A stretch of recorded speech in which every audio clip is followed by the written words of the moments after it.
The most important thing for women is to really understand the true nature of the sacred feminine, the power of the sacred feminine. We look at the different initiations that our biology as women put us through on a spiritual level.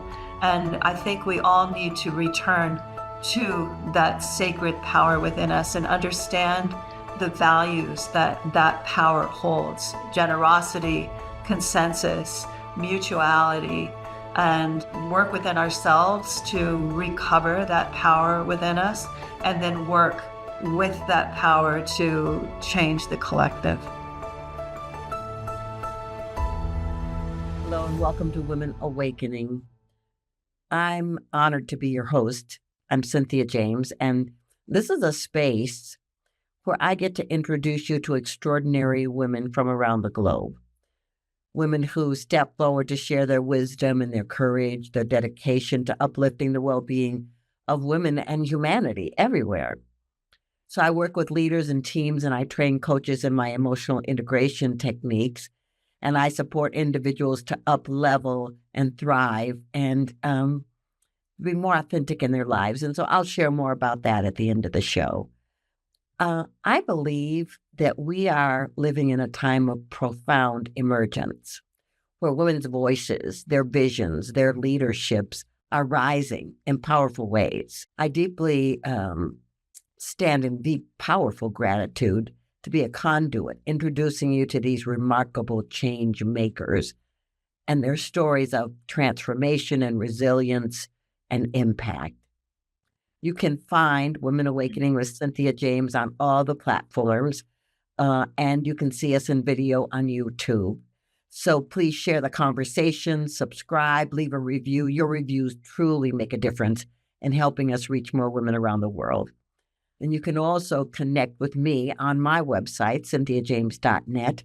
I have a newsletter, a vibrant private community, and many offerings to support your fullest expression. So I want to introduce you to my guest today. And I'm hoping I'm saying your name right, Isa. Isa Gucciardi?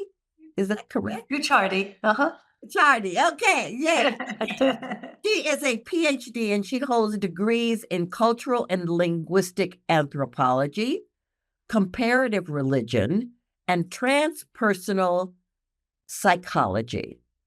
She's the creator of Depth Hypnosis, and it's a groundbreaking therapeutic model that blends elements of ancient wisdom and contemporary psychological thought. And it's won rave reviews from psychotherapeutic and spiritual counselors alike. She also has 3 books: Coming to Peace, The New Return to the Great Mother, and Depth Hypnosis, A Path to Healing, Power, and Transformation. She has spent over 30 years studying spiritual, therapeutic, and meditative techniques, and she has worked with master teachers of Buddhism, Christianity, Judaism, and Sufism. And she's an expert in indigenous and shamanic practices from around the world. Isa, thank you so much for being here. Thank you for having me, Cynthia. It's such a privilege to be with you. Well, everybody, I had the opportunity to be in Isa's presence at a retreat in Santa Fe, and it was quite beautiful and transformative energy. Isa, I want to start with where you were born and how you grew up. You probably didn't just jump on the planet to be an ancient wisdom teacher. I don't think I might have.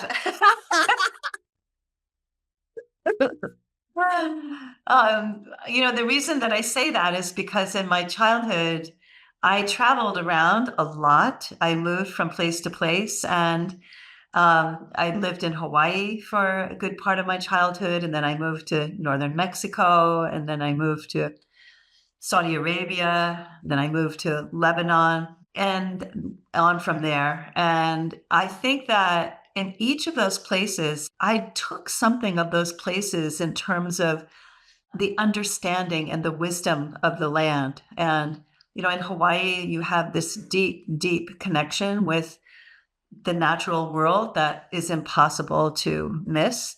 And I really became very deeply steeped in what I later came to know as shamanic experience in terms of connecting with the non-ordinary aspect of the natural forms around me. And in northern Mexico, I had the good fortune of being in a community of people who are from the Huichol tradition, and they taught me many different ways of, tracking animals, working with plants.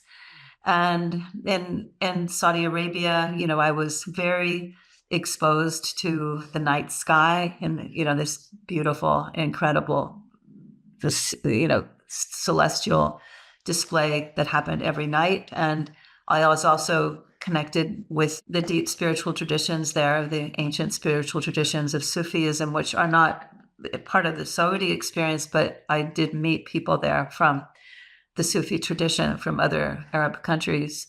And then in Lebanon, I really had a very important set of teachings about the nature of sort of the arbitrariness of culture. In one culture, I'm speaking Arabic and things are very constricted and shut down.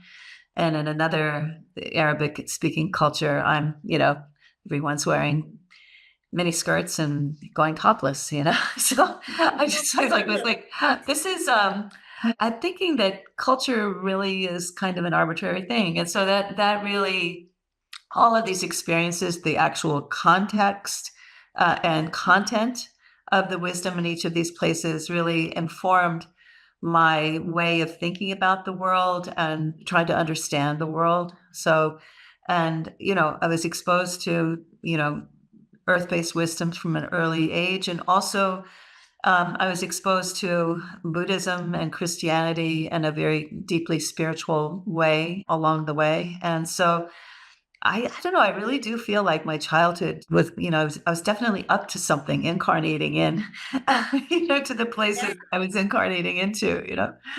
Well, it's really interesting because since I was very young, I wanted to travel. And what I discovered traveling over the years is that there's an impact on you culturally when you're in these different places and with these different people and exploring how they walk and talk on the planet. So clearly you came to do this. Well, so you got a PhD. Where'd you go to school? I went to Bucknell here in the States. Then I went to the Institut de Sciences Politiques in Paris, as well as the Institut Catholique de Paris. And, I just had a lot of wonderful teachers. I was very lucky at the Institut Catholique to have a teacher of one of the young senior students, Marie-Louise Valfrance. And so that was an amazing experience. And so, just learning all along the way and, deepening my experience and understanding of the human condition. It's beautiful. Okay, I want you to explain to the audience, what is depth hypnosis? Depth hypnosis. Thank you so much, Cynthia, for saying the P so clearly, because a lot of times people think it's death hypnosis. So I really appreciate your effort there to put that P in there. And depth hypnosis is a spiritual counseling model that really emerged in the clinical setting. I had a long career as a language interpreter. So you see, traveling throughout the world, I learned a lot of languages and, started my professional life as an interpreter. And I was raising two young children and running became a pretty big translation agency. And I got sick and I was burning the candle at too many ends. And I realized at that point that I needed to go back to my spiritual practices, reignite my meditation practice, and really look into understanding what was happening for me on subtle levels. And I worked with a hypnotherapist and really discovered some trauma that I had been running from. I had been doing my work the whole time, but there was a level of trauma that I had really just wanted to pretend was not there. And so I started doing that work. And as I did that work, I realized, this is helping me so much. I want to do this with other people. So that's when I sold my business and went back to school, and I got my certificate in hypnotherapy. And with hypnotherapy, usually what happens is you're doing suggestion hypnosis, you're, addressing issues like addiction and eating disorders and phobias. And of course, that was what I was doing. But one of the things that I realized is that suggestion hypnosis just didn't take things far enough. So I started working with my understandings of shamanic practice, and understanding identifying and correcting issues like power loss, issues like soul loss, and issues like energetic interference. And I was working with all of my studies with Buddhism, and understanding the evolution of the self toward a greater level of awareness and consciousness. And as I was applying these principles in the clinical setting, something emerged, which really it was an amazing piece of work that I barely understood, it was as it was happening. But what happened was I had so many clients at the end of my first year in practice that I realized I had to teach it in order to have everyone who was on my waiting list to receive the help they needed. So at that point, I really needed to start articulating what depth hypnosis was. And what it is it has a deep grounding in, fierce compassion of Buddhism. It works extensively with energy medicine, understanding subtle energies, working with regression, working with past life, age and prenatal regression, working with, again, those different forms of healing that are adapted from shamanic practice, and really all within the rubric of transpersonal psychology. And so, I've spent the next 10 years deeply understanding, articulating, beginning to teach all of the different aspects of depth hypnosis, and which include applied shamanism, applied Buddhist psychology, integrated energy medicine, and really created a body of work that needed a school. So we established a school. I had the good fortune of meeting Laura Chandler early on, and she really helped me articulate. She's a wonderful writer and communicator, and she really helped me articulate all of the different aspects of the work. And I met her because I was trying to write the depth hypnosis book in 2002, 2003. And I needed someone to help me. And she's an amazing writer. And for the last 20 years, we've been trying to write that book that just came out in January of this year. And the book really does, I think, the work justice, because, she really is a great communicator. So, and if people are interested, they can certainly look for that book online. It became number one within 3 days, within self-help of landing on Amazon. So I think it's talking to people. I think people are getting a lot of information from it. And so I point you in that direction if you'd like to learn more. I think that's great, everybody. It's really interesting to me, Isa, that how I'm going to call it the universe works, that when you're available, what needs to come through you as a conduit comes, because the work I do in the world came in a similar way, and I didn't even know what I was doing. And I was like, what does this mean? And so I just feel like I want to talk about listening, because here you've traveled all over the world. You've been in all these different cultures. You've been educated. And yet here comes this thing called depth hypnosis, and you listened even though you didn't know what you were doing. What's the importance for you of listening? Well, I think, it's interesting that, you phrase it in terms of listening. For me, it was following. Like there was this, it was almost like a star that was there from a very young age, like showing me something, bringing me to another way of seeing things, another way of understanding things. And it is a form of listening, but I feel like it's more listening, but then following, just really trying to become as clear as I can be, and in terms of getting rid of my prejudices, or my preconceptions, and so that I can be as clear a channel as I can be for understanding what is being asked of me. Yeah. So I was in your presence and you were using drums. And I use drums in my work because I know that the power, it can balance the hemispheres of the brain and has impact on the physiology. But why do you use drums and why is it important? Well, the work that we were doing together at that retreat, and I'm so happy we were at that retreat together. It's such a wonderful, honor to meet you and pleasure to be with you. We were working with specifically applied shamanic techniques. In shamanism, the drum is one of the key tools that the shamanic practitioner uses to help alter their state of awareness. There's a beat, a steady beat that alters the state of awareness. Interestingly, that beat is the 9 megahertz beat that now, many thousands of years later, physicists have measured the beat, and it happens to be the same megahertz at which the earth vibrates, which I think is very interesting. The shamanic practitioners are using that beat to align with the earth more deeply. And of course, shamanism is a practice that is about understanding the unseen forces of the natural world and working with them in a practical and tangible way to bring balance into the affairs of humans. And so I was working with the drum to help with that alignment, and also helping others align with that alignment so that they could encounter these unseen powers of nature that would come to them through the shamanic journey, which was the practice that we were focusing on at that time.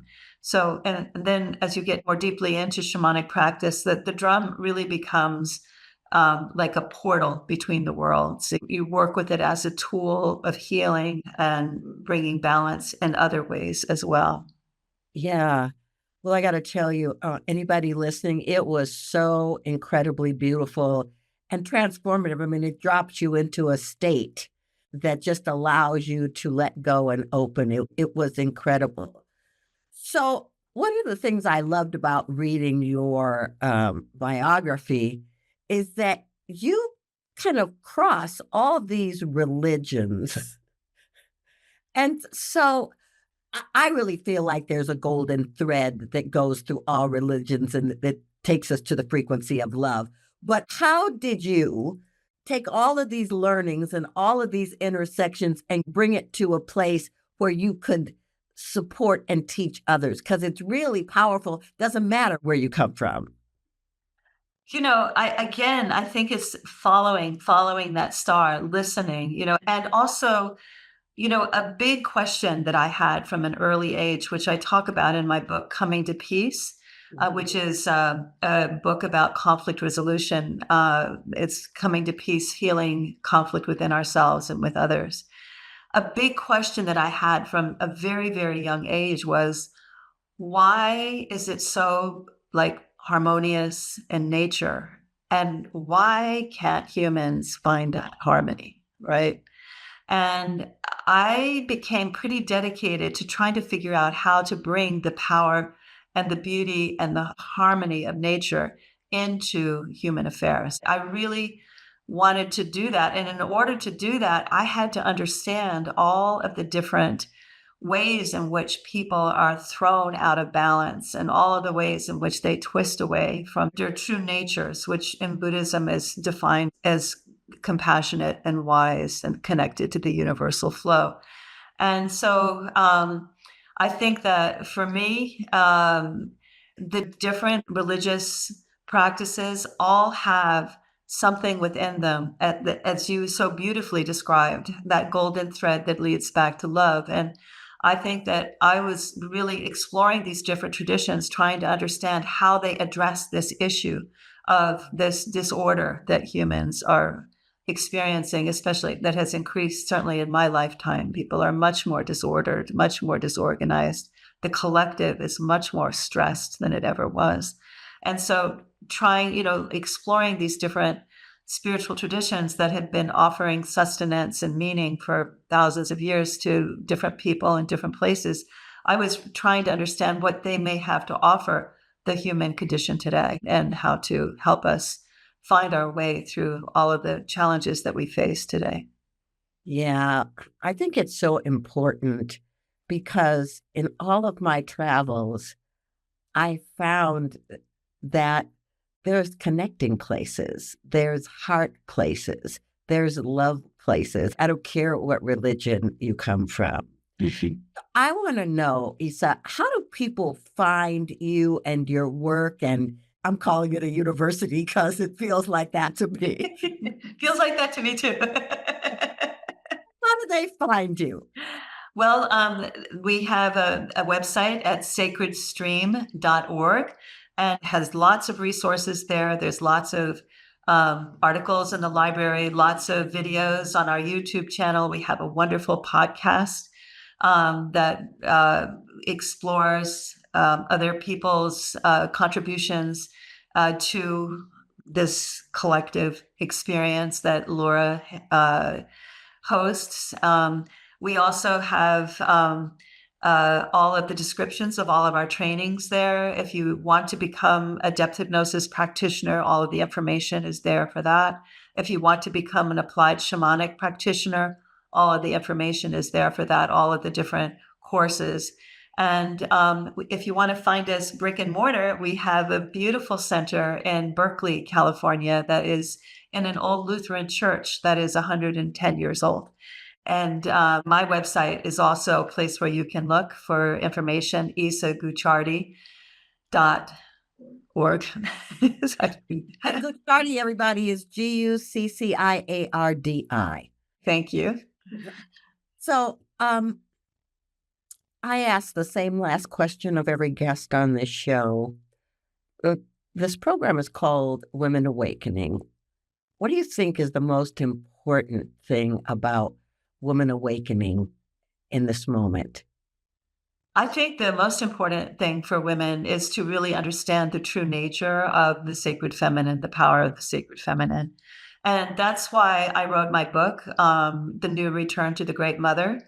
And in that book, we really look at how to connect with this depth of power, the sacred feminine that has been at the heart of so many traditions over the millennia. And we look in that book, we look at the different initiations that our biology as women put us through on a spiritual level.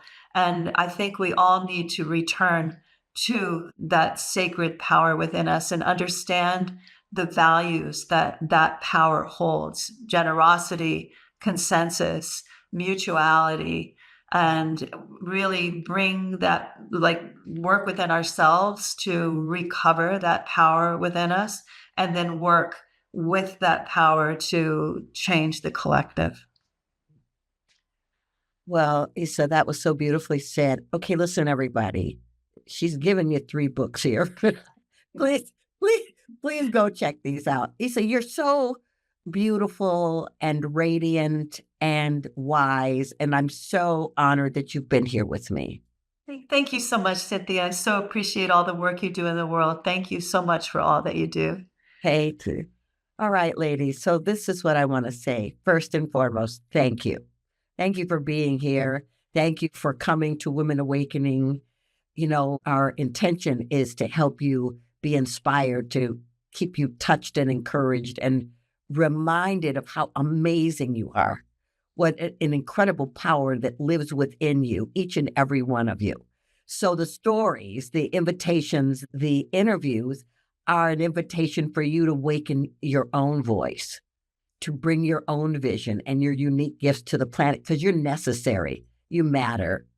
I just want you to know that I spoke at the beginning of the show about how I work with leaders and teams and I train coaches in emotional integration. And so I have my new coaches training starts in January 26th, and there's lots of other offerings. So go to cynthiajames.net and explore. Please remember to subscribe, because these episodes being shared is really important and your review matters. So you can look for Women Awakening with Cynthia James on YouTube and all the platforms. And please know that you're extraordinary, that the more that you can continue to rise and shine and awaken the fullness of who you are, the more this planet evolves and transforms. Thank you so much for being here. I love you.